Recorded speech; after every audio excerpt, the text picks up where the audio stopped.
Welcome to Luca and Miguel. Enjoy the video. Create a Google Cloud project and enable Maps SDK for Android. Open the Google Cloud Console and click Create Project to begin. Next, enable the Maps SDK for Android API in the APIs library for that project. Create an API key and credentials and copy it to your clipboard for later use. Then restrict the API key by adding your Android app package name and the app signing SHA-1 fingerprint. Finally, enable billing on the project so map tiles and requests are allowed. Open Android Studio and add the Play Services Maps dependency in your app build. Gradle. Add implementation COM. Google, Android, GMS, Play Services Maps with the current version number.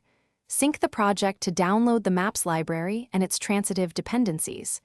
Next, open Android Manifest, XML, and add the API key under the application metadata tag. Also declare permissions for Internet and Access Find location to allow map loading and GPS access. Finally, add Uses feature for Android. Hardware, location, GPS if you require GPS-specific features. Add a support map fragment in your activity layout XML and give it an ID. In your activity implement on map-ready callback and call, get map async on the fragment instance. When on map, ready delivers the Google Map object set desired UI settings like zoom controls and compass. Request runtime access find location permission if targeting Android 6, 0 or higher and handle the user response. If permission is granted, call Google Map. Set my location enabled true to show the blue location dot.